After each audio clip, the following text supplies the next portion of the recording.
Welcome everyone to Rudy's Roundtable. Today I have a very, very special guest, a good friend now for several years, one of the first magicians, I think actually the first magician I met here in Austin.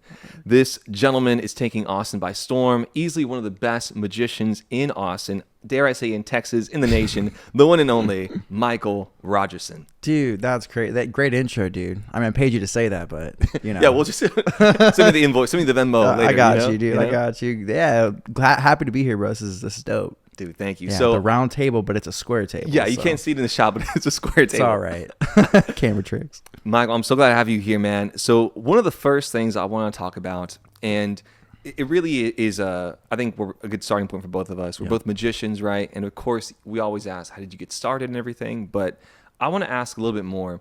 Was there a moment that you fell in love with magic? And has there been a moment recently that has made you fall in love with magic again? Dude, that's a good question. Just to get the ball rolling. Yeah, so let's see here. Okay. I think I first really fell in love with magic maybe David Blaine's 1997. I'm in New York at my grandparents' house, family vacation. David Blaine's Street Magic comes on the TV, and I was like, yo, what? That was crazy. That like really captivated me for sure. And then like 2 or 3 years later, Copperfield came to town. I saw his show and I was like 10 years old, rocked my world. And I think that's like what kind of like really like awakened the like, yo, this is like next level magic. Like this is crazy. I think it was like my first kind of like, you know, so that was like, I think what first really got me like really interested. Not that I got into it then, but that's when I like, you know, and then recently, dude, probably, it might sound cheesy. I'm trying to think, but like, I think like going to, okay.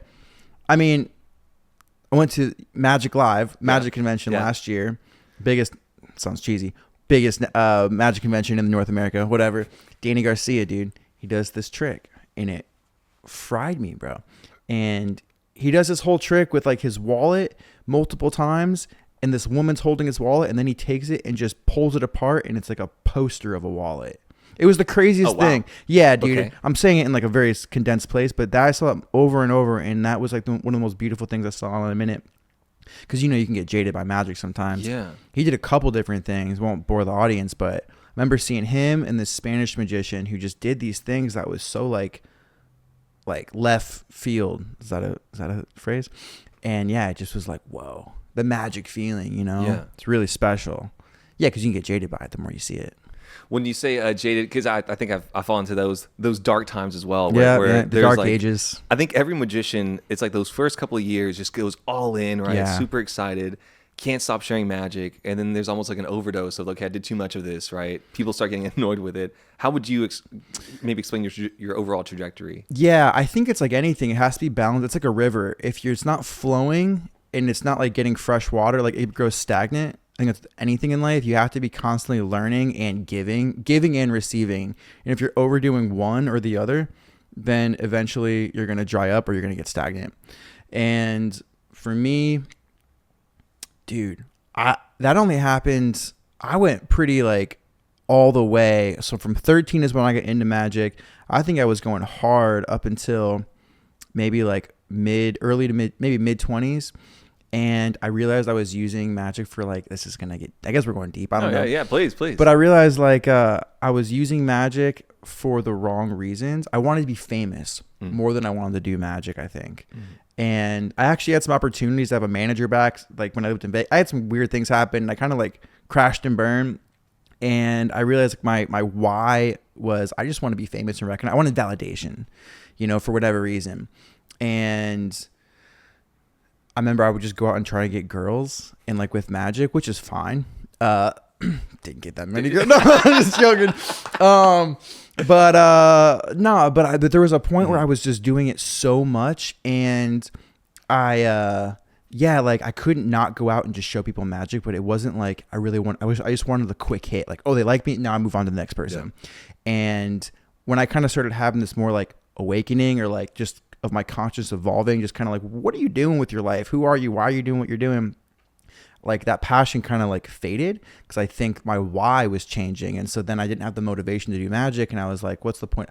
I don't want to be famous anymore. That doesn't matter to me. And I don't need the validation. In fact, so that like switched. And then I didn't really do magic for a couple of years. I thought I was never going to do it again. Around how old were you? Oh, this around was time? probably like give me an idea. 27 or 8. Okay. Yeah. So I went pretty hard up into like maybe, I don't know, probably that time. There was a little ebbs and flows, I think, but that was the time where I like lost it, dude. It was gone. I like literally like I didn't. Dude, you know how many decks of cards I have in my house? I didn't know where one deck of cards was. You were that like not even like your friends, Dried not even up, just dude. like as a hobby, just nothing. It dried up. I had no passion for it. I had no interest. I was completely like out of the world. I had no idea who was doing what in the magic world. I didn't know nothing, dude. And I'm working on the beach in Florida as a beach boy, 27, 28 years old, just kind of lost. And then one day I was like, screw it, I'm going to bring some cards. And I started doing magic and I was like, dude, this is dope. Anyways, there's a whole other story to that, how I got back into it. But you can tell it here. There's time. Okay. Dude, I I was working on the beach, and then I became a personal trainer, and then I kind of got into like self-development or like a spiritual awakening, whatever you want to call it. And I hired some mentors who basically like their goal was to just like push me out of my comfort zone to kind of just like because I was kind of stuck in life, dude. I was like in a toxic relationship. Felt lost, didn't know what I was doing, and I was just kind of partying, just very like lost. Because again, I lost magic, and that was my whole like life at one point, and then I just didn't know what I was doing. So I was working with these guys, and they didn't even know I did magic, dude. And I went out to California to do this like immersion experience weekend where they were just like here to like coach me and like push me out of my comfort zone and face my fears, and it was really cool. And they found out I did magic. They're like, oh, dude, we're going to make you do something crazy. We're going to put you on Venice Beach and you're going to have to do magic for a bunch of people. And I was like, all right. Like, that's not scary. Yeah. And I started doing it. And again, I hadn't done magic, like really done magic in years. And, dude, I lit up. And they're like, dude, we've never seen you. You're coming alive in that state. This is your flow state. Like, this is like you're Clark Kent usually. When you're doing that, you become Superman. Like, you're magnetic. Yeah. And I was like, dude, this is what I need to do with my life. Was it like a click, like a realization, like, oh wait, this is it? Yeah, I still didn't have the courage or the confidence that I could do the business. I knew I loved magic. I didn't know how I could actually turn it into something like legit and sustainable at the time. And I was like I was learning and studying to be a health coach at the time. But I was like, man, this makes sense, but it's draining my soul. Magic makes me feel like I'm on like God's drugs, dude. I don't know. It's like the highest high, dude. It's like, it's wonder. It's beautiful. Yeah. And I started taking it really seriously, probably like seriously business wise, like 2 years ago. And now I'm like, so there's been a little ebbs and flows, but now my why is different. Cause what happened was as I was like kind of coming towards like into myself, having more of like, I don't know, an awakening and maturity on different levels, mind, body, spirit. I was like, I just really wanted to make people feel good, and it was not about me. And it's funny because when it was about me, I actually felt empty. I always needed more people to like it. But now when it's about them, it's like I'm overflowing. Like I'm living from a place instead of for a place, if that makes sense. So I'm like, oh, like I feel like I'm full. Now I can just give without like suctioning like people, even though like it's still a gift to them. But for me, it was like a weird place. So now, dude, it's like, I don't know. It's still the fun. It's still a drug because I want to do it to everybody all the time. But now it's not a place where I need to. It's a place of like, oh, I get to, you know? I don't know if that makes sense. Yeah, no. I mean, I resonate with that a lot, man. I think our journeys mirror each other very similarly in that. Yeah. Where, because I see even contemporaries or younger magicians that will perform a trick, but they're so addicted to that stimulus or like that dopamine hit of seeing someone else react, that they almost step on the in comedy they call it stepping on the laughter, right? Stepping on the laugh, which you're not supposed to do. You're supposed to let the laugh breathe a little bit. And a lot of magicians have the tendency of stepping on the reaction, right? It's just like, no, boom, oh wait, let me hit you another one, let me hit you again. Dude, I still struggle with that though. You know, it's one of those things where I'm like, I've had to become aware of that. You know, I've been doing this for 20 years and I still am like, okay, like let it breathe, because like less is more. You know, I actually feel like we've talked about this. I've done it where like I'll do some really strong magic, a couple things, and it's like perfect. It's like everyone's losing their mind. It's a really special experience. And then you can almost be like, oh, let me show you something else. And then it just kind of like it dies, and it's weird, and you can tell the whole energy is just kind of like, it's like it's like someone, if you're having like a cookie and you have a couple cookies and you love it, and then at one point it's like, oh, I feel sick. It's weird. Sometimes the most special things is like, you don't need a lot of it. You need quality, not quantity, you know? So if it's for the other people, it's like, learn to be patient and be like, it's about them, not about, yo, let me show you this new trick I learned. It's like, it's like, wait, it's not about the trick actually. It's about giving them a feeling, and the trick is the medium to open up wonder and awe. But if the trick becomes the goal, you can dampen the wonder and awe by having an agenda. Yeah. Of like, you know? Yeah. Or let me blow your mind so hard, right? Like that being, because that can be the result, but it can't be like the sole focus of it, right? Yeah. And especially, like kind of to jump off that idea, right? Like the trick is, I also believe that in part, the trick is also for you to show your personality, right? To show who you are, right? To show, you know. Hope you have one. Some dudes don't, dude. Just straight face, right? Which can also be a David Blaine back in the day, right? Yeah, I mean, and that's also a correct philosophy. Like you remove yourself so much from the equation that it's just a trick. You know, there's also an argument for that.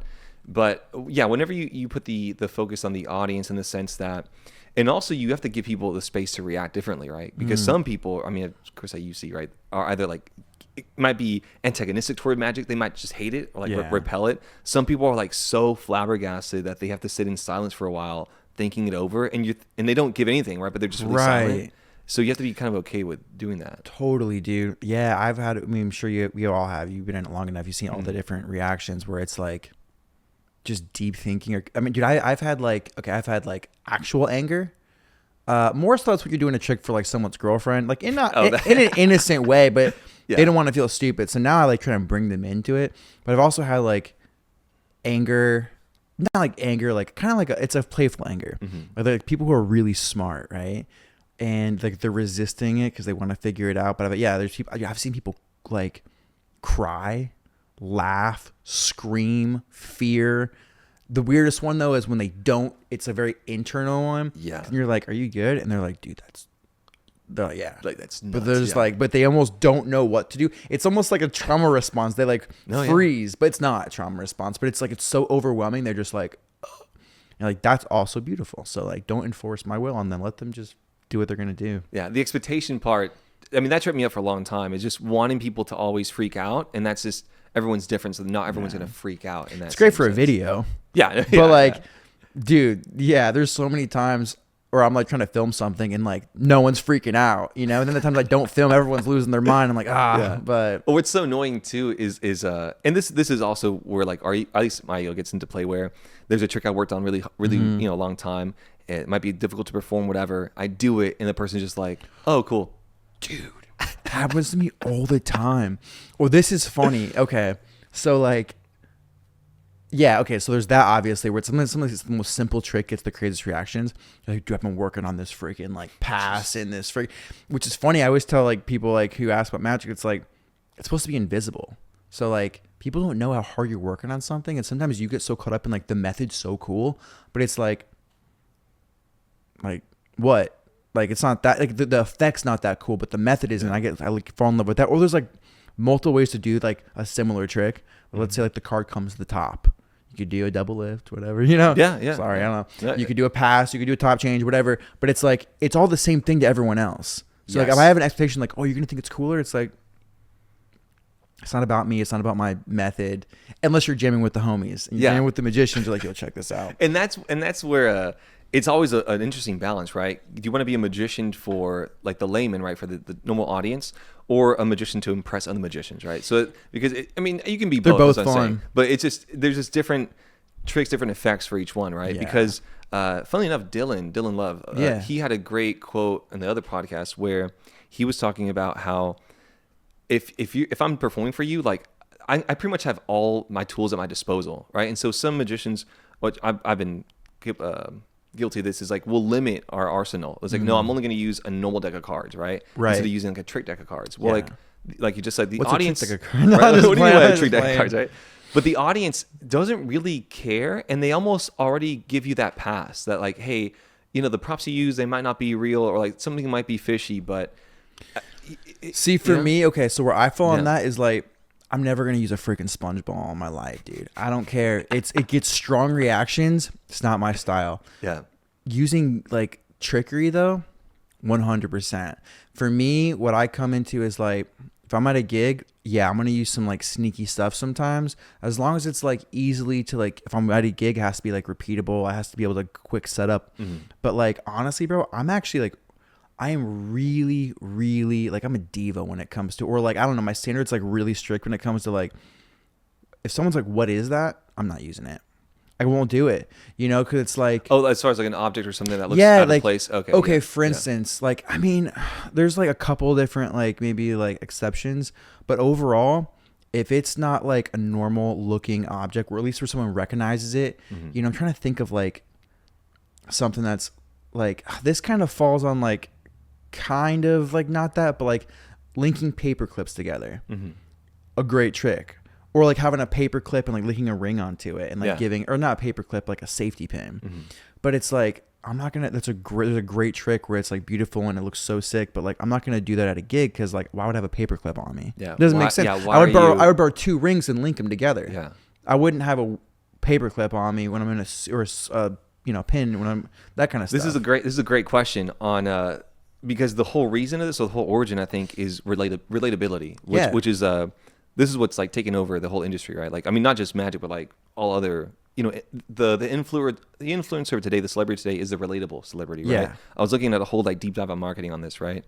And I think it's actually spilled over into the psychology of magic, where the idea is like, no, the magician is one of us, right? So trying to make it okay as common objects as can be, right? Whereas magic in the 80s and 90s, you would have these. I mean, we just look at like the zigzag illusion, right? Or like the right, I think that's what it's called. Like it's a crazy contraption. Like, why would anyone have that, right? Yeah. Like, but there's also, because it's plausible from both ways. Either as a magician, you want to be as relatable as possible. Why would you have some paper clips? Or being a magician, you can use that as a card. Like, well, I'm gonna have some random stuff on me. I'm a magician. True. I think for me, if it's like if I'm doing a show, like there's more flexibility. But if I'm you know, it just depends. If it like friends, I wouldn't bring a sponge ball because that's not even like a real object. Like I would do a paper, you know, it's like, why you have that on you? But I would never, and I think sponge balls are strong. They're so powerful, but I'm never going to do them unless you're at my house. I'm like, you want to see a sponge ball trick? I'll bring out the sponge balls, but I'll never bring them to a gig or a show because that's not a real object. But yeah, I might bring like a quirky actual object that people know because you're a magician. But for me, I think my line is like, it has to kind of make sense. Yeah, there's more of a line because I'm a magician, but if it's like SpongeBob is just a classic point, I'm not gonna ever use this, and I want to, but you know what I will use? You can if you I'll want. I'll use napkins. Yeah, your napkins. Yeah. So it's like, how can I still do the same thing with like a different object that looks kind of cool? Yeah. Or like there's like those gaff cards that like give a gaff deck. Some of them are so just obvious that you printed weird stuff on them, and I'm like, I'm never gonna use them. They're cool and they're fooling, but like, I don't know, and I really want to, but anyways, I can go off on that. No, I think it's an important point though, because I don't think there's a right or wrong answer here. It's your style. I think this is what's the beautiful thing about being a magician, that you're going to use different objects. Like I always think about female magicians, right? So as guys, we never think like, if you're a girl, there's just so many more objects that just have never been used in magic. Like think about like just like a hair tie, right? You could use that as like a rubber band idea, totally, but only like a female magician could naturally do that. Yeah, there's so many different aspects, I think, of objects, of ideas, of premises for a trick that I think have so far gone unexplored. Yeah, I want to try one, for example, with like my family's from Jalisco, like where like mariachi is from, right? So like do like a mariachi magic trick. Yeah, like dude. There's something there. There has to be something there. I think it's just, that's the thing. If you're doing a show or something, you have, I think for me, like that's in my specific like perspective, you have a lot more leeway. Like bring stuff and like have context. That's what it's about.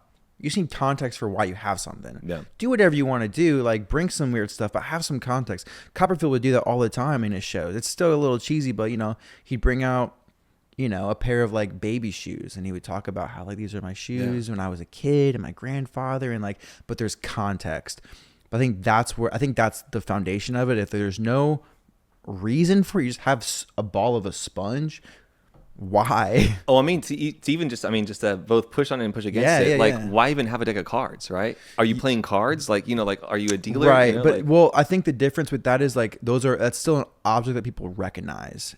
Like, sponge balls are not an object outside of a magic trick. I would say a clown nose. People think they're a clown nose Yeah, a lot. totally. If you had an actual clown nose, But though, you're not and a you did clown. it, so like, why would you bring a clown nose with you to do that? And like, why Yeah. wouldn't you just do it with something else? Like, there's like leeway, but to Yeah. me, it's like there needs to be context for it. Like, oh look, I found this clown nose. Let me do Yeah. something with it. But it's like I'm just gonna bring something so random with me. Again, if it's a show, it's different. Yeah. But Although I do think I just love like playing devil's advocate with all this, right? Oh, yeah, dude. And I think at the core, what matters is can you give right context? Can you give some sort of story explanation why you have that, right? yeah, Which goes to next question here. So with your magic, what is it that you're hoping to either give or achieve or do? Like what is magic? Not what is magic for you, but what is magic for you? What's a piece of it in your life? okay, dude. Let's see how deep I get. I don't know how it's gonna happen, but so I had. Okay, so first of all, magic means a lot to me because it's like I remember when I was first taking magic lessons when I was 13, and it's one of the I still think about that, going to the magic shop and get my lessons from my buddy Joey Brummett. Yeah, and I remember having this feeling that was like, I mean, I guess everyone experiences it that when we do I don't experience it much anymore, but it's like magical. It's like, it sounds weird, yeah, but like it's so special, and it's like a mystical experience. Like you don't just get that feeling out of the blue. You can't just go get that feeling at the store. It's very rare to really have a deep like wonder. Like it's very rare unless you're like, I don't know, doing ayahuasca or something day, crazy. yeah. It's like it's really hard to be like what like full on awe and wonder. So anyways, that is really beautiful. And now I really come alive when people see that, dude. But like I really feel that we are spiritual beings of a physical experience, having a physical experience.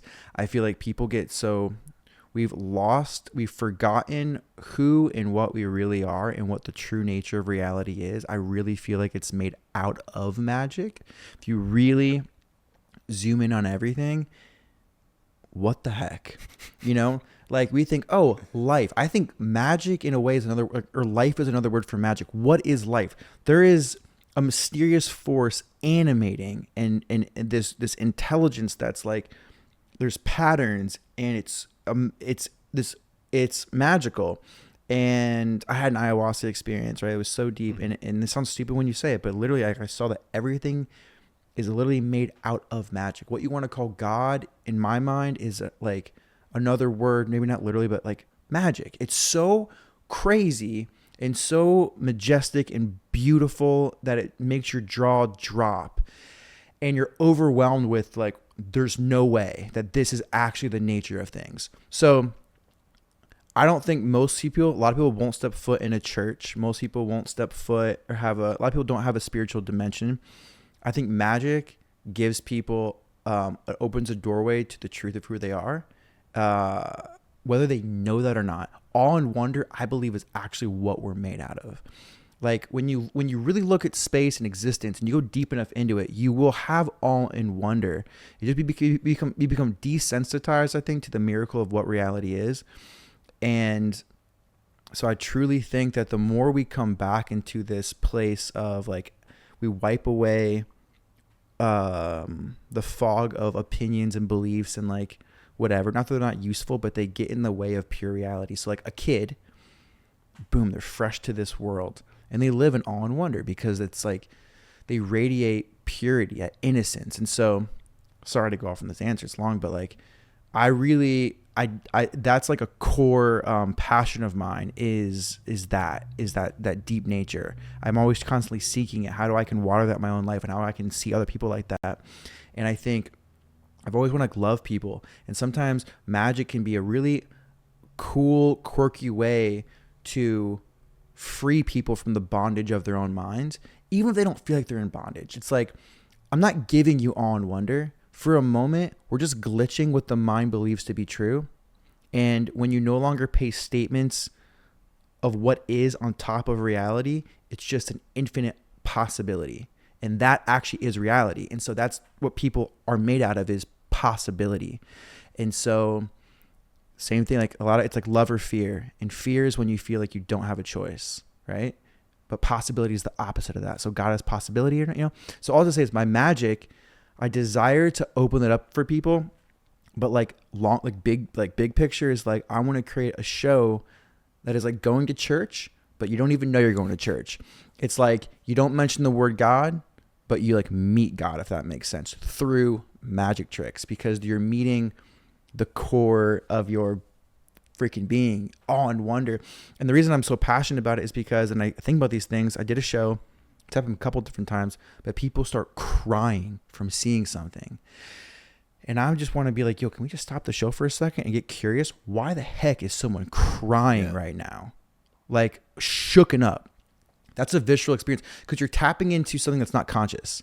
You're vibrating a spiritual nature. You're hitting this place that's what God reality is. It's an overwhelming magic. It's like, oh, and you're like cutting through all the bullshit and getting somewhere that's authentic and matters.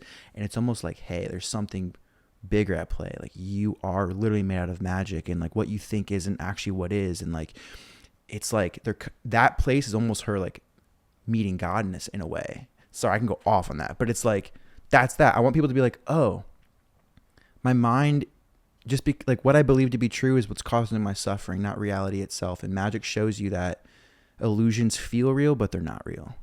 And what you think of as real is just an illusion. It's not actually a fact, but it's a true experience. So if you want to be set free and you want to really come into this place, like, let me show you magic and let's open you up so you can be free and walk free. And I'm still on that journey too. But anyways, that's like my passion. I can go on that for forever, but that's my main goal. Is I really want to create a powerful spiritual experience for people through magic. Dude, my bad. I can word. No, that was amazing, bro. You just dropped some bombs. There's so many gems in that. So, okay, let me see if I can re-summarize this. Okay, first the line of, you never mention God, but you meet God. That was crazy. Yeah. That's a bar right there. It's a bar. Dude. That's a bar. I love the idea. So I was thinking, because I've been always thinking about what are the other art forms that are most closest to magic. I think comedy, music, poetry. Dude. Like there's something there. Comedy is interesting because similar to magic, it hits like something deeper, and it makes you laugh without wanting to. Yeah, right? You don't know what you're doing. You hit like involuntary, like almost like a primal response, yes. Right? But what's interesting that I've never really thought of, that you're opening my eyes to, is that magic. So when you talk about this like cosmic force, right? That's like in all great things and all small things, like it's like this fractal energy, right? And yeah, you can be God, it can be magic, whatever you want to call it, right? Like I think that's the same force, right? That's there. It's the mystery. The mystery, right? When most people encounter that, whether it's through religious experience or it's through sometimes even like a very devastating experience, people can encounter that. Totally. It's almost always a sense of wonder, right? Like a profound sense of wonder.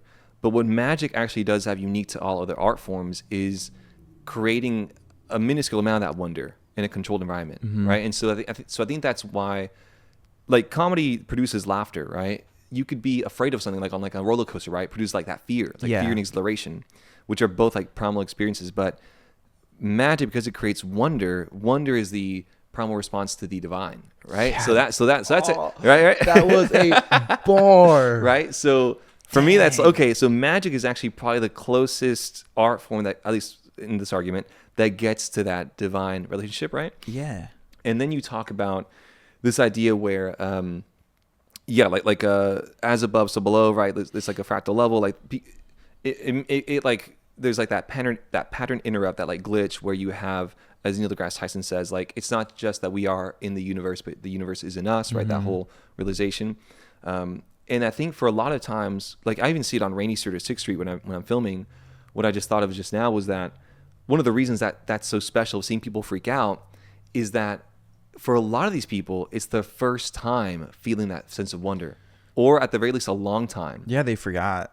Yeah, it's so numb. So it catches them completely off guard, right? Whether it's at like a gig, like at a wedding or a thing, right? Like they're not expecting to like feel that, when they're having a drink with like some friends. Dude, I was at this like rooftop little party one time, not hired, just hanging out, and didn't really know anybody. So I was like doing magic for this woman, and I don't know, I just said something, and this is what's special is like she just goes like, she's like looks at me and stops and like, yo, thank you, because she's going through a divorce or something, and she goes like I forget exactly what she said, but it was basically like, I forgot like I needed that, like I forgot what being happy felt like. And again, what magic didn't make her feel happy. It's like comedy or anything, but maybe it's a little bit deeper. They're both cathartic, but like it interrupted the mind and got her in touch with her heart. And I think that's what I realized is like magic at the level of the mind is a really fun puzzle. But if you can go deeper into it, it gets into the heart space. Okay, for instance, an amazing someone who did this, Derek Delgadio, in and of itself. Yeah. Dude, and whoever hasn't seen it, go watch it, Hulu, right now. It will change your life. But at the end of it, every single person almost is crying because he's doing a trick, but he's reading their mind of these identities they take for themselves. And it's like, but yeah, I get curious. Why are they crying? Why is that emotional? Like, why, and it's because, yeah, it's no longer a trick. Doing card tricks can be fun, but doing something that's like goes and hits at a deeper level, it becomes a spiritual experience. And yeah, I don't know where I was going with that, but all to say is like, yeah, like that woman, it opened up and it was such a gift for her because you get so lost in the illusion, you get so lost and you forget and you can just, you become numb. And it's like, what is, like, how do you find that anymore? You can get lost. Yeah. If I can add to that, I think that's where the responsibility of us magicians, our responsibility is to be the best magician we can be, because you probably could not have, like, there's a question there, like, if you were the one that made that response happen, but at the very least it worked through you, right? Like, whatever, like, her experience would not have been able to happen without you, right? But I think also it was a magician you were at that moment. Like, I don't think you would have been able to elicit that 10 years ago, right? Dude, probably not, honestly. And same thing with Derek Delgadio, right? Like, because at that point, it's at least that's where, like, with that show, I believe it's where magic meets theater as well, but also like a story, right? And I think that's why stories at the end of the day are so powerful, because I think, and this doesn't really ruin it, but just the overarching idea of the in and of itself is that he opens himself up throughout that first portion of the show, and he goes deep, and so like he's weeping first before them, and then he creates the setting so that people feel comfortable and safe because he, like, did that. Then he takes a couple. We see a couple of other spectators open up, right? But then because this whole weaving of the story, right? He, like, sees people, and there's like that greater lesson of identity that we take for ourselves. So I think that, like, I don't think, because you don't get that without just doing a trick. Like if you just do a simple trick, it's gonna be very difficult to get that there. I think that's where the showmanship is so important, right? The context, right? That's why you need the performance, honestly, to be 90% the story. Yeah. I would argue, dude.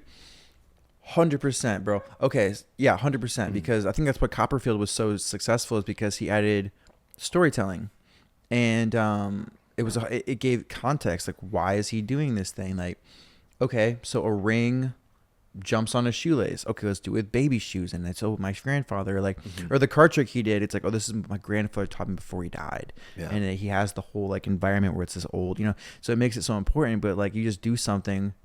I think, what really comes down to, I think, is intention. I think intention is everything in life. It's something that I'm actually learning right now. And so I actually had an experience. Sorry, whoever's listening, if this weirds you out. I was doing DMT a couple years ago, and it was a ceremony. It was a DMT ceremony, Changa.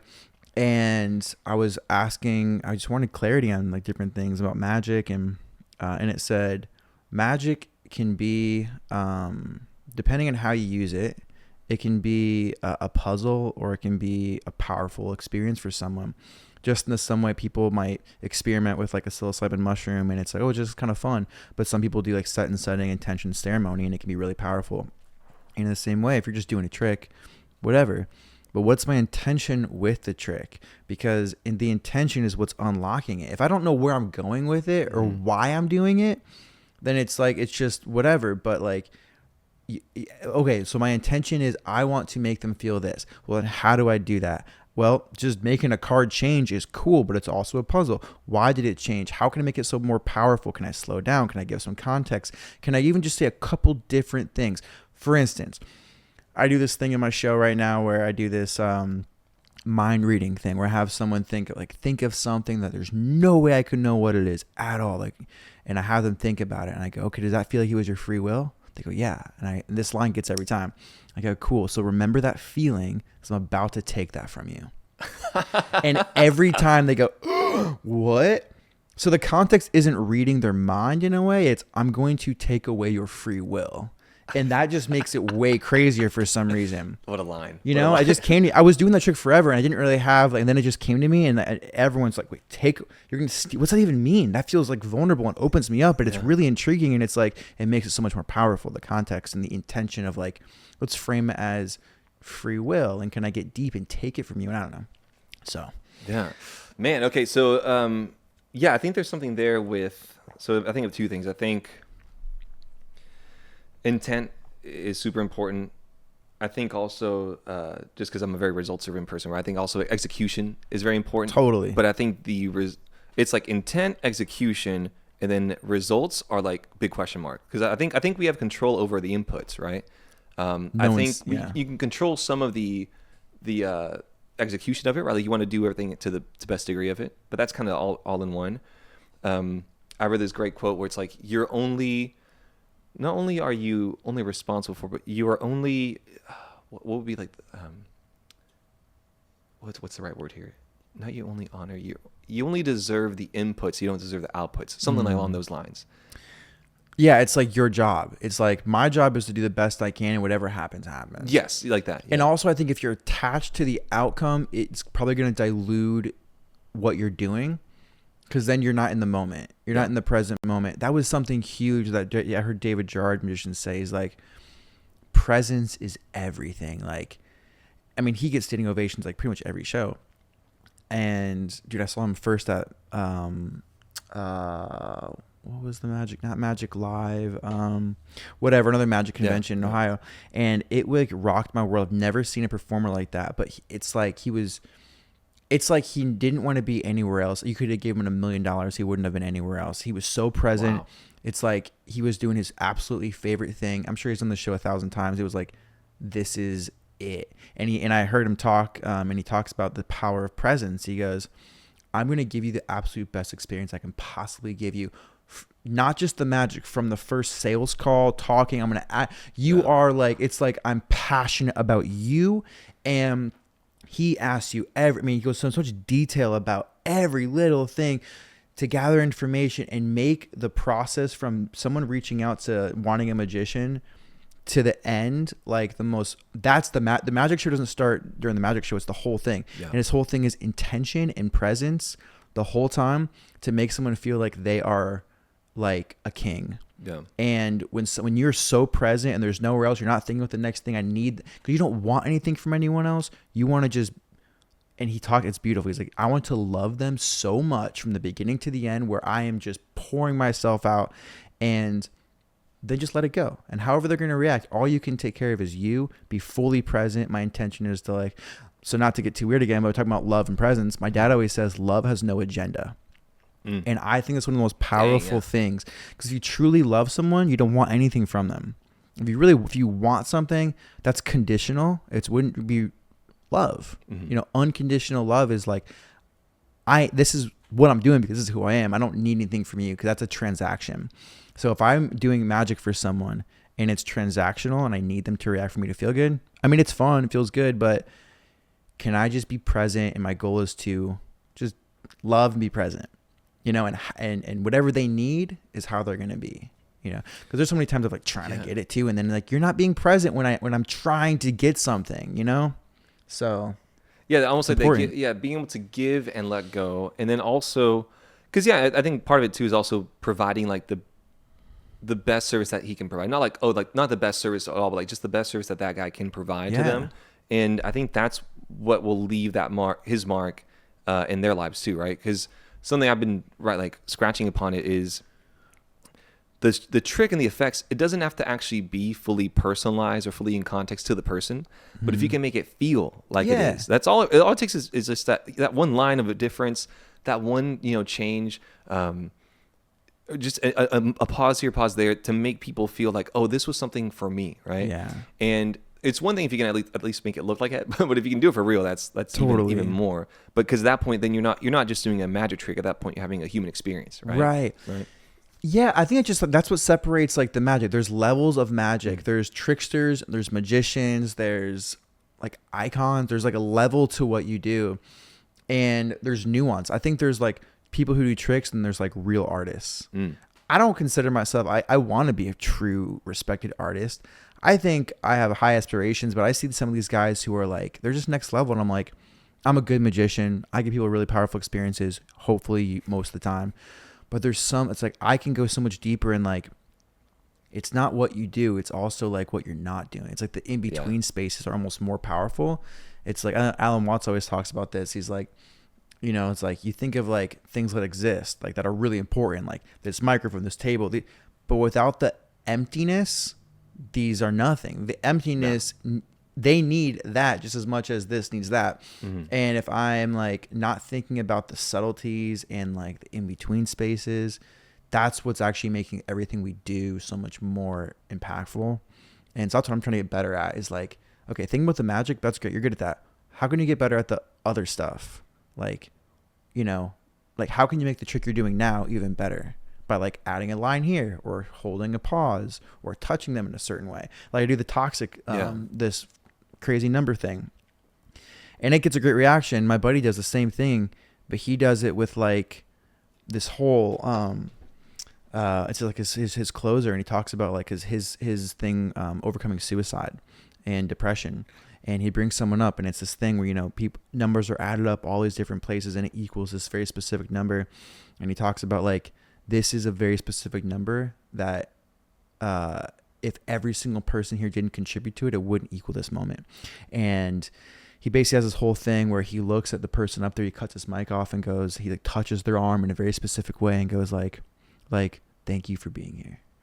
And the context is the person who comes up there, he when he calls everyone out, he says, hey, I need someone to come up for this trick. But it's the person who your heart is beating out of your chest and you know it's you for this. I'm talking to you. And he has context on like the whole like, depression thing. And he says, if you're not sure if it's you, don't come up. There's always one person who comes up. So crazy. So then when that one, because if you're not sure, like, but if your heart's racing, that's him. So then when he comes up and he has this whole thing with the moment and the time, and he just cuts his mic and goes, thank you for being here. And he goes, they'll just start crying on stage. And I'm like, dude, I do that same trick. And it's like, whoa, how cool is this? And he's rocking someone's world right now. And I'm like, just because he put a little more intention into it and created this thing and like touched their arm and cut his mic off so it was just to them and no one, it's like, dang. But you also have to be willing. So for that, I think, it's a good question, right? Like what makes a great artist? What makes an artist as a magician, right? And I think across all the fields, it's a person that is willing to kind of go to the deep end, right? And willing to fail along the way, right? Because I mean, obviously we see like the end result of that working out well. But I mean, he had to fail several times. You know, had to like, there must be some times where it's like a little awkward, right? But that it's being okay with that failure as a performer. That like, hey, we are going to mess up along this way, but in the pursuit of something bigger, right? Pursuing something greater. And it is also a thing too, because same thing with the negative space. Every trick can't be that crazy. Yeah, I know. If every trick is so wild, then, you know, if every trick's a 10, then no every trick's the same, right? Dude, you're like, okay, that's something I just started recently thinking about, because right now on my show, it's like I don't have time for things that don't blow someone's mind. Mm-hmm. Like, of course, there's a few things in there that are like a little less, but I've started to think like, should you, like, I don't want to ever be like I'll never do something that's like, okay, like I always want to make it like crazy. Mm-hmm. And I do think that's like right, but I think I need more arcs. I need more like ebb and flow, because right now, like, it's all pretty strong, but I think actually I can make some of the stuff stronger by doing this stuff, because I feel like it's all just like strong, and it's cool, but there needs to be more of a rhythm and a flow. And I think that's actually really powerful to think about. Like, don't necessarily take away, but how can I still create more of a, maybe it's not even changing the trick. It's like how I say something, or it's like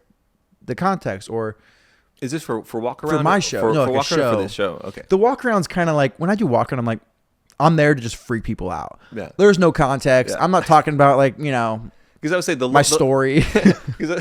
Guys, finish your rocky cocktails. Like, no. Because I actually think in the walk around setting, the natural lull is when you're not there. Yeah, like totally. Naturally, whenever you come up to someone, if you do 3 quick tricks but they're really good, that's all you need, because that's the natural spike, and then the rest of the night without him. But you mean for the actual show? For my show, that's what I mean. When I'm doing walk around, it's like I'm trying to rock their world for 10 minutes. Like the Yeah, craziest stuff I can I don't have time for SpongeBob when I'm doing walk around. I'm trying to do, the craziest things I can do because it's just 10 minutes with them. And I'm just trying to go as hard as I can. Like, what's the strongest material?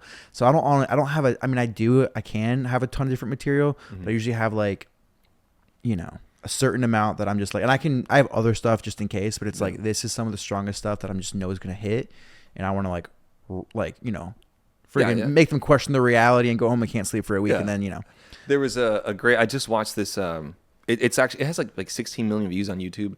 It's Steve Jobs reacts to an insult in like highest quality, right? So it's Steve Jobs at one of the releases of one of the Apple computers, and he's talking about like some guy just asked, and he's like, "Hey," he basically like roasts him. He's like, "Hey, I can't remember exactly how he roasts him, but he's talking about how the prices are so high, how like you don't know what you're computing, like this coding is dumb, like basically like you suck, right?" And Steve Jobs like actually like is able to answer the question in a really good way. He says, it's important that we have people like this because sometimes they're right, and like it's a really great response. I'll just send it to you. I'm not doing justice, but one of the key things that he talks about is that with computers, what his vision was for all the pros and cons of as a person, but for what his vision of computers was, or was at that time, was you start with the consumer experience first. You start it from their perspective, right? Which it's not just about performing in the moment, right, and keeping the audience there, but when you think about it, okay, what is the one line when people, after they see the magic show, what I want them to say? It's like, oh, he guessed my dog's name, or like, oh, he wrote on my hand, and it was like what is like the one line that they're going to say about the show that meant something to them, right? Like, and if you can start from that point and work backwards, I think it's an interesting spot. Yeah, dude, that is good to think about. I've done a couple of things. There was a show I did a couple months ago, and it's interesting that the things I said had to do with people's lives, like weirdly synchronistically. And like, I don't know if you ever felt this. This happened a couple of times. I don't know if I'm going off track here. I just thought about it. But like sometimes like when I talk about like there's an intelligence, like I really believe it. And sometimes when like I really put like, there's sometimes when I'm doing a show and it's almost like there was already like the person I pulled up needed to be that person for that trick, because it happened to mean something to them in a very specific way. And it's happened multiple times where I do a show. I mean, it doesn't happen all the time, but there's been times where I'm like, yo, that is weird. Because if I were to call on someone else, whatever, but that person, that line, that thing I said, because I don't even know who they are beforehand. But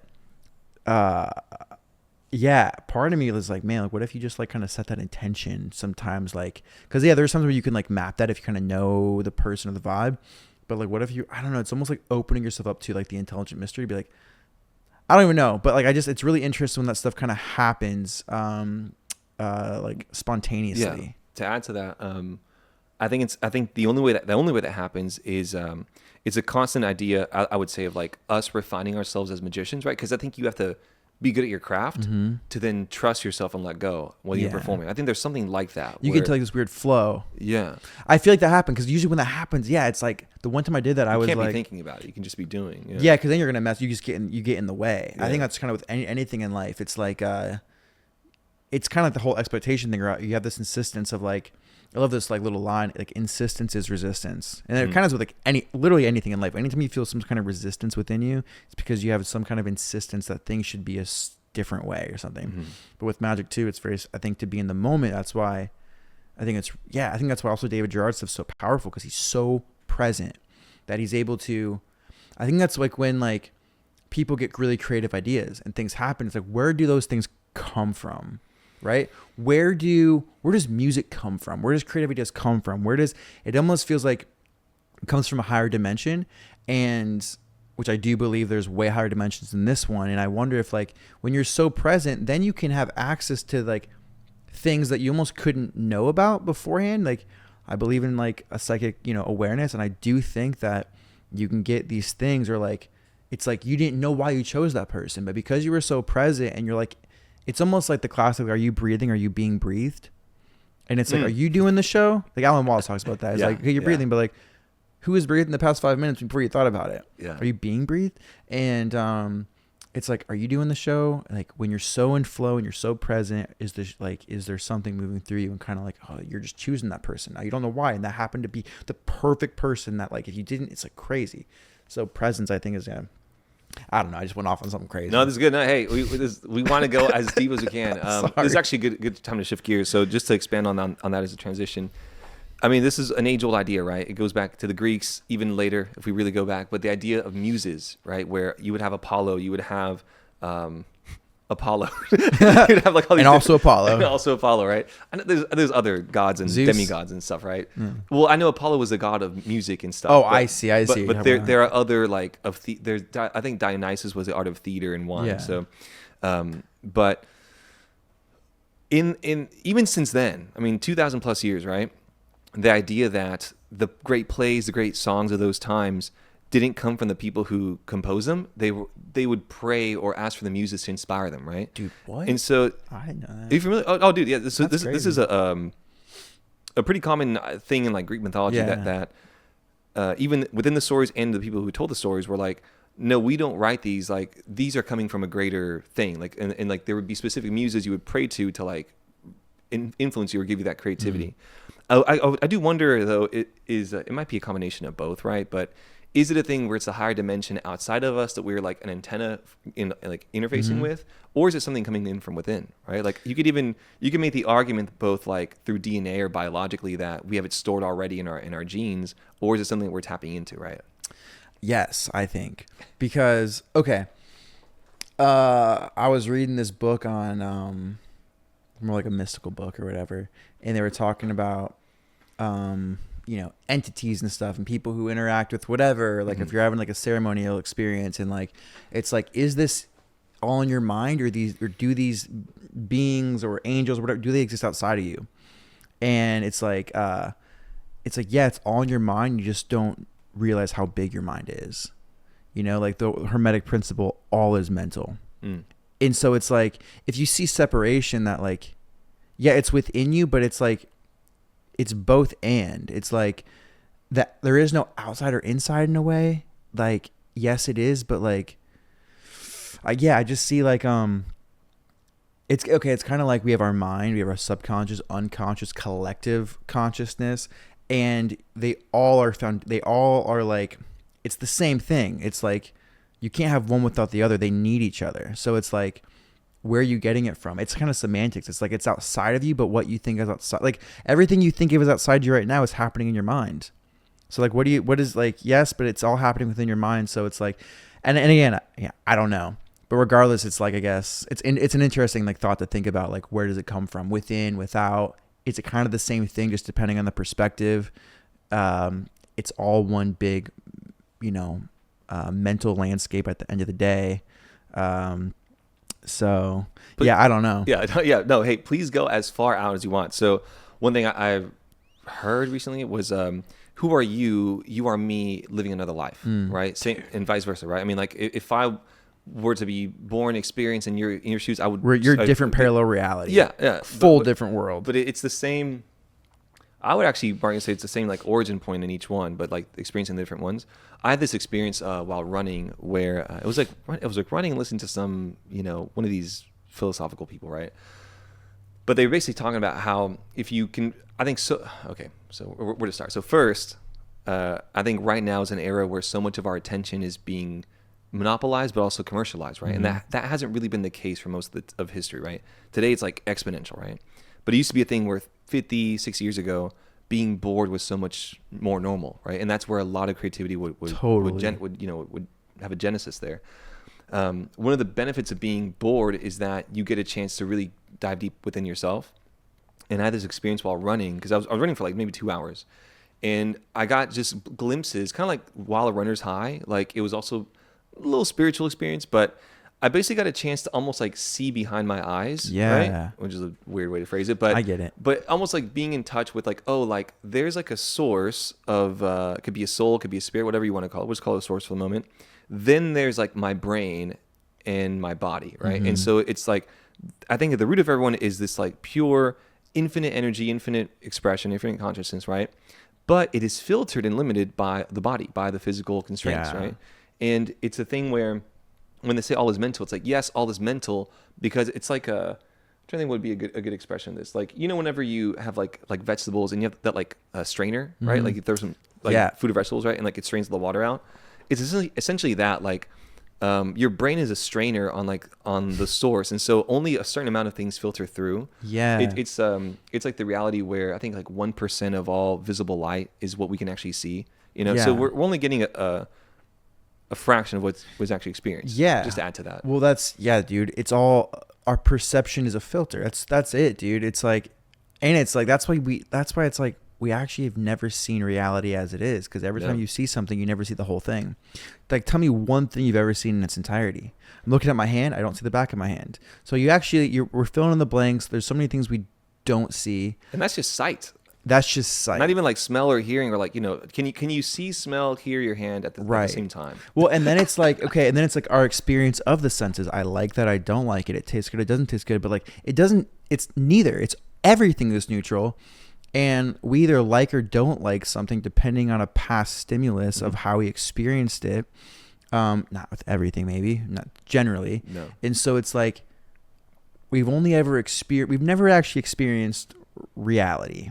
That's what's crazy to me. We've never, and this is where when I do workshops with magic, I kind of blend the two with like magic and this, but I talk about, like, same thing with magic. You're not seeing what's actually happening. Mm-hmm.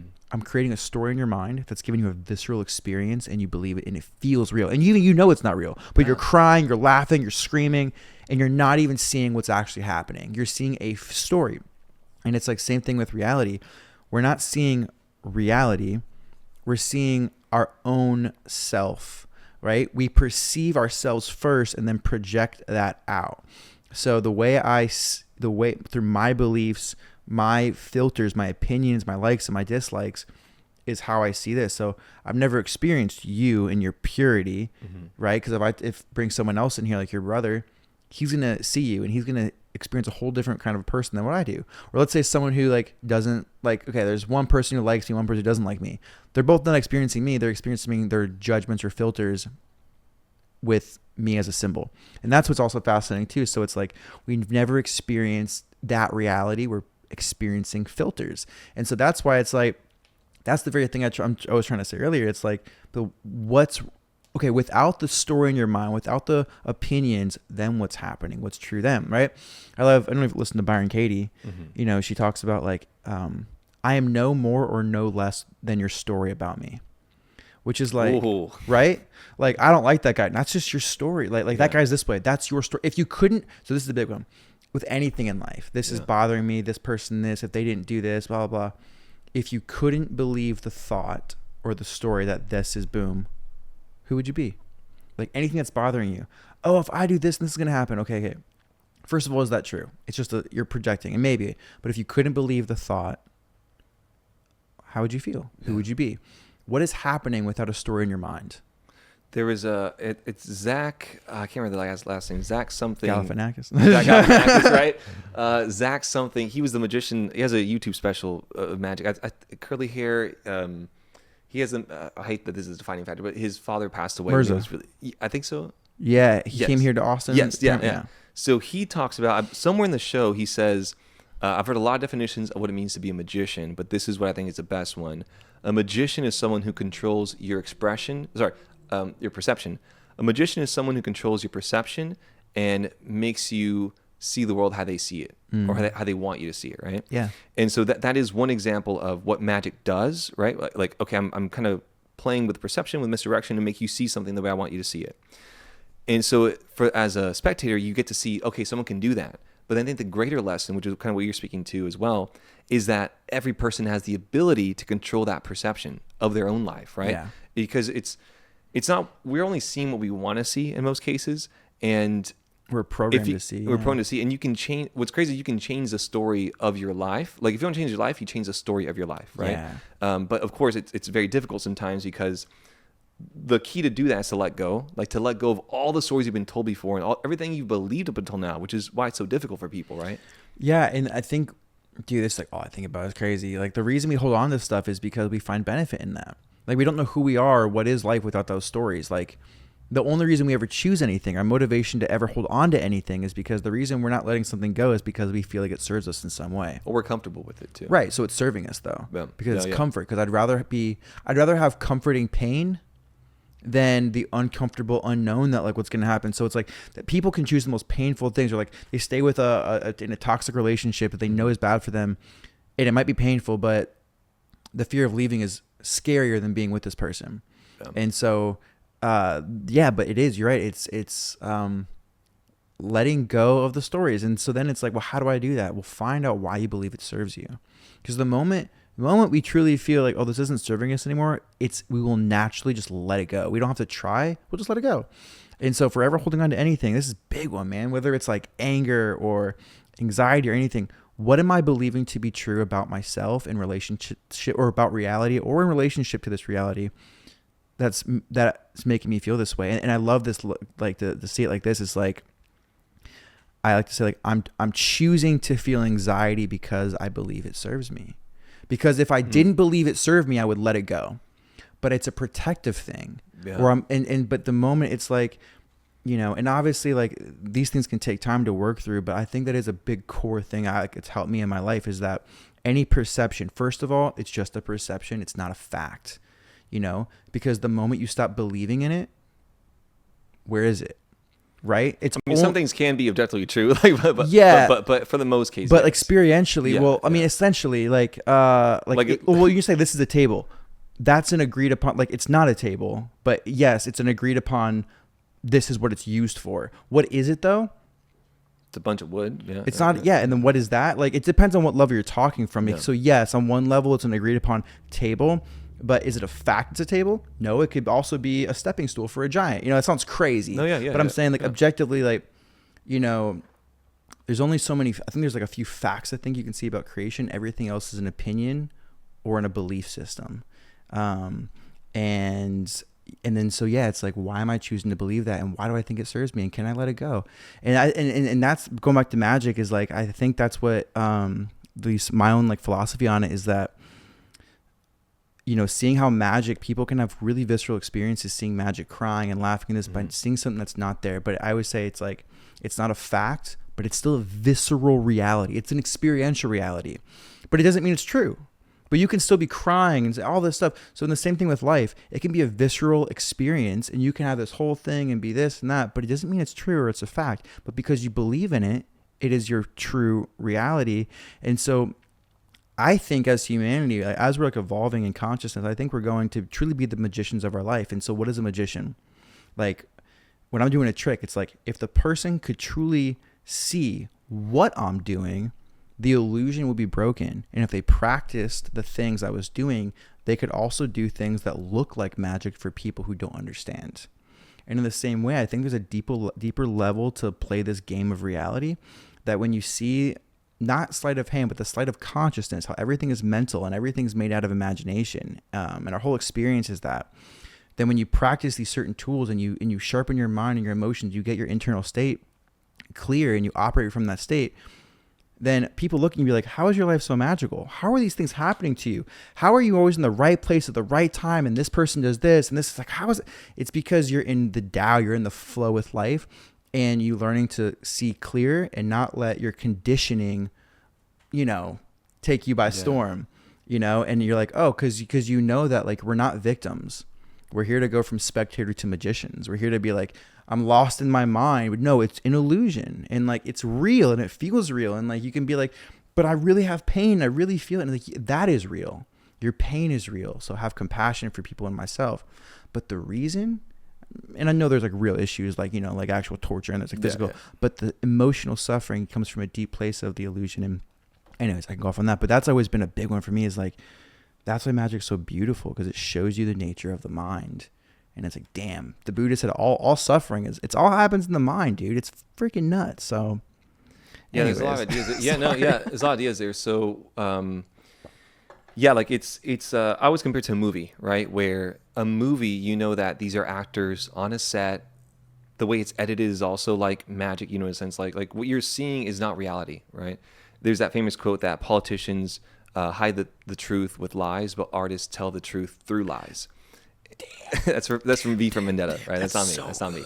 But I think, and I would say the profession that lies the most are magicians. And so we also, because we go so hard into lying, we can also tell the truth harder, or something like that, or closer to the truth. Yeah, that's great, bro. just That's crazy. just because when you watch a movie, right? I mean, I think everyone has a character, a movie scene that made them feel something, right? Like whether it was like being hyped up with like John Wick or like, you know, like really like tearing up for a Titanic, character. bro. You know? Friggin' still wrecks me. Go, right? Like, but for real, I mean, like, yeah, like, I mean, you can name, I mean, there's tons of movies, right? That make you cry, make you feel, or a character you really, you know, connect with, like, that's my guy, right? But it's fake. It's a lie, right? You're lost in and it. it's a true reality. But these stories, especially when you mix it with stories, it gets even stronger, right? But these characters, their example can stick with you for years and years. But it's still built upon like a lie, right? But it can still mean something and be real to you, which can go both ways, right? It can also mean that the joy that you experience from a magic show or from a movie, that's real joy, right? And also the lessons learned. But it also means that whatever you give belief to, whatever you give power to, that is what your experience will be. And so you can, and what's crazy is that most people don't realize that they can choose what they want to believe in, right? They can choose to believe, no, I'm just not worthy of, a decent life. I'm not worthy of a good paying job, whatever it may be, right? I'll never lose this weight, right? It's a big one, right? So, but it's tough too, because it's an information game, I think, too. The only difference between a magician and a spectator is information, oftentimes, Yeah, right? dude. And so I think it's also giving people the right information and, but also being able to use that information, right? You know? I mean, that's, dude, I mean, perfect, like, way this works is like hypnosis, you know?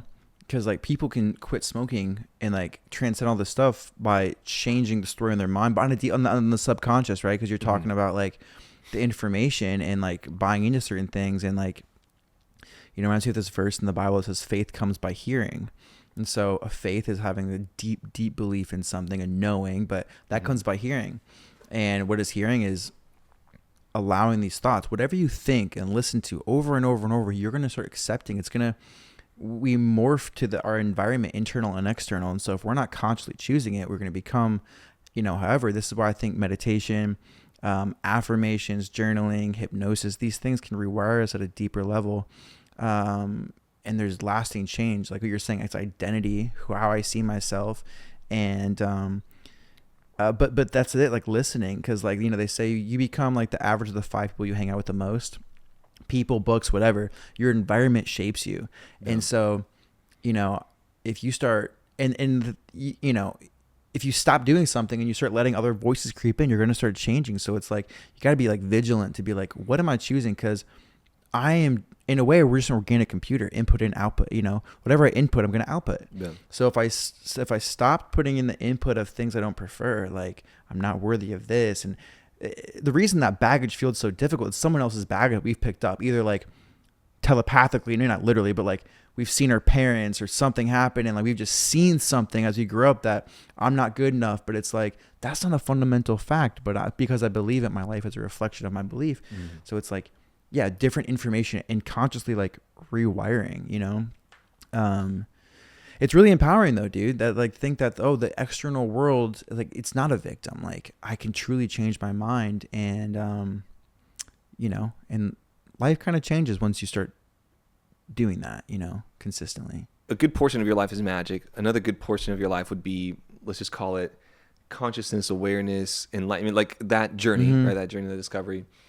What is your thought on death, on the afterlife? Like what like this whole cycle of life and death? What do you think about that? Yeah, I mean, any specific questions, or should I just like riff? I mean, just riff. I mean, 'cause I think that, you know, that's probably the deepest question you ask is like, you know. Yeah, I think the experience of death, but like is real, but I don't personally see, I don't think there's an ending. I think there's cycles. I don't see, like if you look at nature, look at existence, nothing, like energy can't be destroyed or created, right? It just transforms. And in the same way, I see that. And I see like, I think that, you know, I can't say obviously for sure. I've never died, or maybe I have and I don't remember.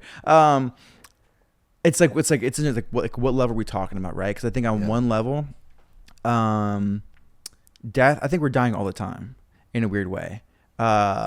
Like, think about this. Do you feel like the exact same person you were when you were 7?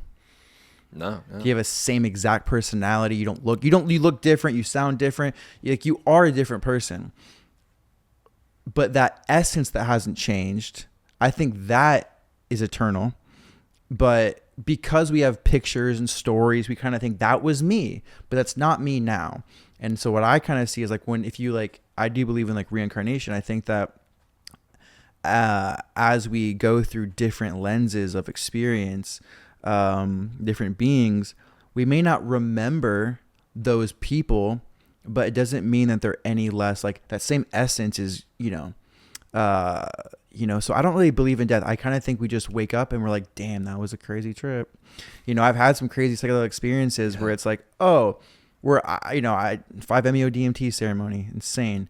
And this reality feels like a dream. That is way more real than anything I've ever experienced. It is way more loud and tangible. And it's not like I'm having a vision. It's like, no, it's like a bomb exploding in your face and being like, it's just no, it's like so crazy. And then you come back and you're like, oh, I never, like, my experience changed, but like, yeah, that personality of my thoughts, feeling, like my identity's different, but when all you know is your identity, it's like, of course it feels like a death. That's why that ego death can be so scary. But then on the other side of it, it's like, there's something still here, that thing you were talking about. But what's you before the filters? And also, I think everything exists at one time. I think past, present, future are illusions. I think there's only one moment. I think we're experiencing the same moment from infinite points of view. There's one moment it's being experienced from infinite points of view, and we call that past, present, future, you, me, all these different things. So I actually personally believe that if reincarnation, if any of this, I believe the past is still happening and the future is happening and the present's happening, but we only experience it. It's kind of like if you look at this like two-dimensional table, I can see all of this, at one time because I'm from a higher perspective, but like if an ant was here, it could only see forward or back. It couldn't see the whole perspective and from a different density or dimension.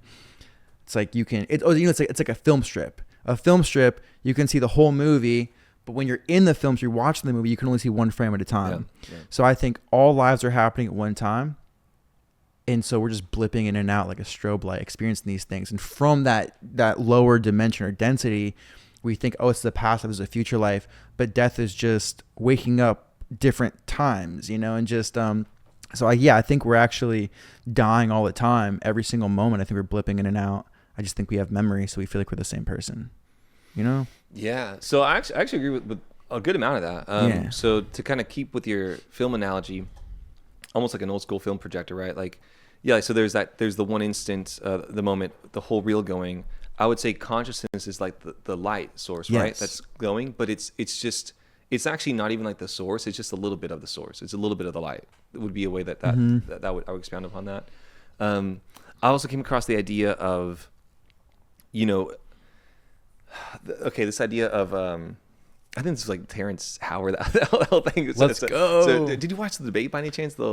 Him and Eric. I watched some of it. I got to finish it. Okay. It's really interesting. Really crazy. So I don't know really if he's onto something, or if he's way out there, but there are some ideas that I think do make a lot of sense. One of these ideas or this concept is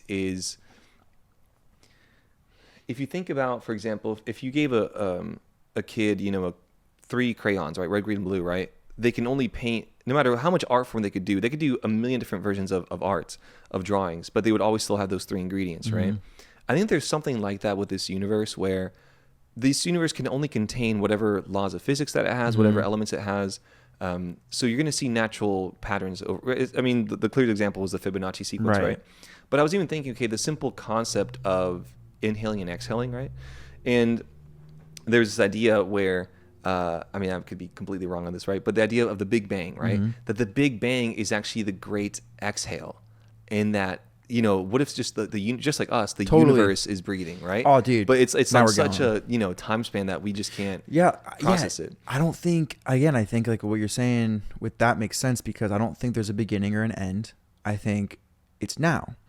So we have a concept of a beginning and an end, but, so the Big Bang, I don't think is the beginning. It might be the beginning of our universe, but or of this cycle of this specific universe, but it doesn't mean that there's not infinite universes. Which could or couldn't, I don't even need all the infinite universe, even just this one. Even if this was all there is, there's also the question of like, the universe is expanding, what is it expanding into, right? Yeah, totally. Yeah. Well, I mean, if you, it's so, I don't even know what I'm going to say with this, right? but it's like, if you look, the universe only exists because there's an observer and observed. Mm-hmm. So it's like, it almost is like just different, different degrees or sizes of a lens.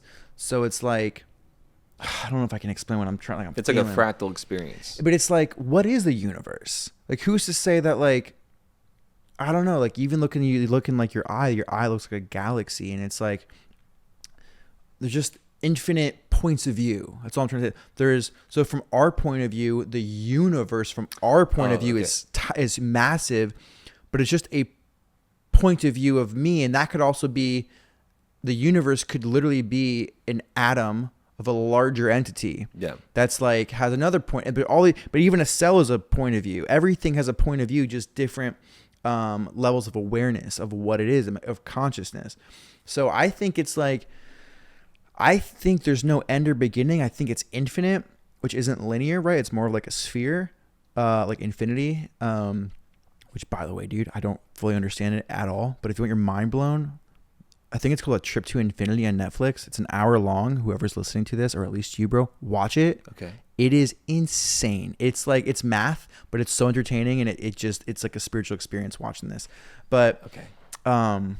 Yeah, dude. Well, so one brief thing before you jump to a different one. I got really high the other day, and I mean, this is like months ago, but I think to explain what you're trying to say is the universe is infinite in all directions, right? Which means like infinite, like microscopically, infinite spiritually, infinite like outerly. Yeah, there's no boundaries to anything. Yeah, which means that from whatever point of view, it's going to be infinite, and there's like, it's fractal in all directions. There's only boundaries based on you, based on the perspective.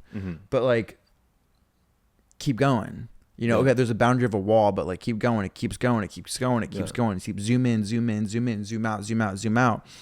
Yeah, I mean, personally, I even think black holes, like, I don't agree with Terrence Howard on this when he talks about how like he doesn't believe in black holes because but I do believe what he was saying is you're right. There always is a breathing. Like he was saying, like you were saying, there's an in and out.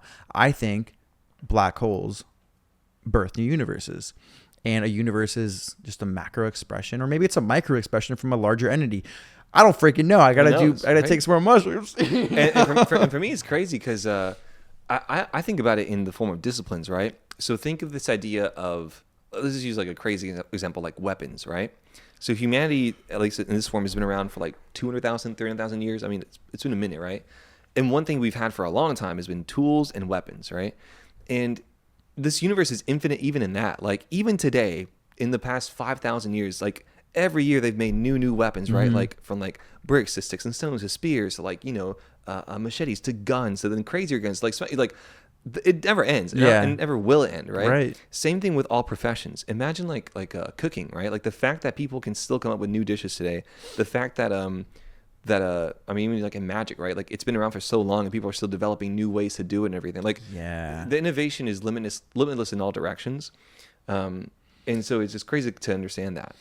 It reminds me of when they say that, which I was doing a show a couple of days ago, and this guy upped my thing. What you're saying is that there's just different ways to combine things to create new things. So they say, this, like when you shuffle a deck of cards well, it's the chances of that ever being in that order before or after is like 52 factorial. So which is like, it's something. It's like 8 with like 67 digits after. It's a massive number. Yeah. And they say, and I was doing my whole thing in the show. I was like, yeah, it's actually that's more than the sands there are on the beach or in the world. There's more grains of sand, or there's more. That's more than the grains of sand on the beach or in the world. And this guy goes, dude, that's more than the atoms in the universe. I've heard that. And I was like, bro, that's crazy. If that's true, that I can shuffle this deck of cards and it's atoms in the universe. Crazy. That one, I have a hard time believing. And if that's true, that messes me I think up. It's true because I've that doesn't make any sense. It's so crazy. Well, it's crazy that only takes 52 to do it. 52, yeah. It's crazy that it takes that little to do that. Yeah. But you could, a way you could do it would be do it 1-2 steps. So like, give the audience, like, say first be like, hey guys, like shuffle these. While they're shuffling, be like, you know what? Can someone think of all the deserts, or think of like your local lake, right? Okay, cool. Think of all the sand there. You know what? Think of all the sand in the world. Like the chances of this matching that, like there are more of this than grains of sand. But then you know what? Think of all the like go up to like the plants, like give them that first. Layer. Yeah. Well, he did that to me and it rocked my world. But like all I have to say is like, like how many ways can you combine something to make a whole new thing? There's only so many things, but different ways you organize it creates whole new experiences. Yeah. That is insane. So give me, as we're winding down here, give me just some ideas of Michael, like the person, right? I know it's interesting also like the idea of like setting goals when you're trying to live in the moment, right? And trying to be present in it. But what is your new perspective on life? Like this next time of year, like any things you're looking forward to? Like what keeps you, optimistic and looking forward to some things, Yeah, dude. I mean, I'm stoked to go to Magic Live, the biggest magic convention in North America, with you here in a couple weeks, dude. Getting stoked on that. Stoked on. It's interesting. I'm stoked on growing my magic business. Mm-hmm. But not just for the financial gain, but I'm realizing how much of a spiritual dojo it is, business. Yeah.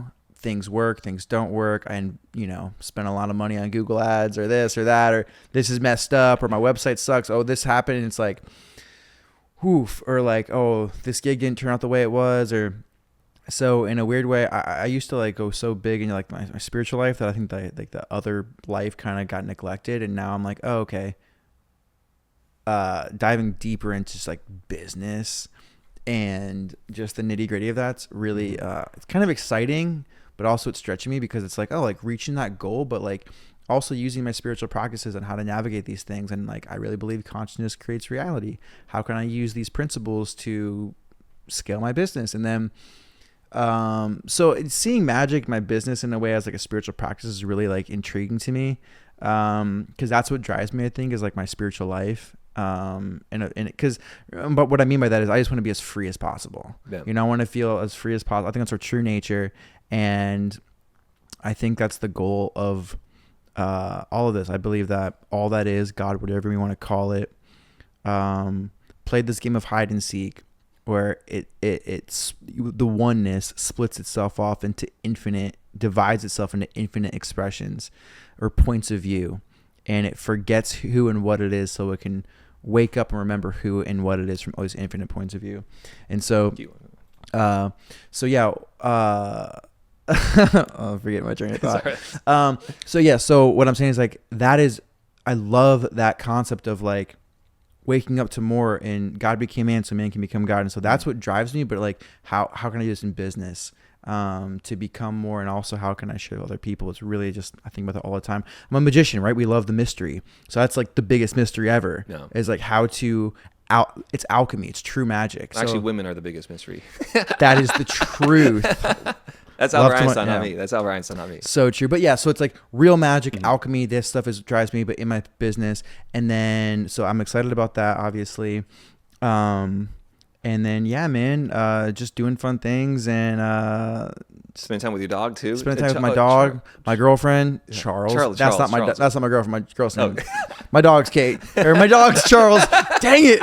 We'll clip this. You don't have to clip it. But yeah, just enjoying life and just, operating more in flow. And yeah, dude, started doing some yoga recently, which is pretty fun. Okay. Yeah. Dude, no, okay. Let me just say, I've been looking forward to talking to you so long, man. This is epic. This is so great. You were the first magician I met when I came down here. So, I mean, that was about weird. 3-ish years ago. So I just want to say how inspiring it's been to witness your journey, to just see the heights you'll go to. It's been awesome to be inspired by you and also hopefully inspire you as well. So I'm just excited to continue on this magic journey with you, man. Dude. And thank you for taking the time to talk, man. Same, dude. I want to say thanks for having me on. And it's cool to find someone in magic that I can actually talk with. I remember we were doing a gig together, and it was like we're just dropping in a 3-hour drive, going deep. And I was like, dang, this guy gets it. So it's really cool to have a friend like you as well. We can go deep and talk magic and talk weird stuff as well, man. So thanks for having me on, bro. And yeah, that was fun, dude. Let's go. Well, hey guys, we'll catch you next time on next episode. Peace out, guys.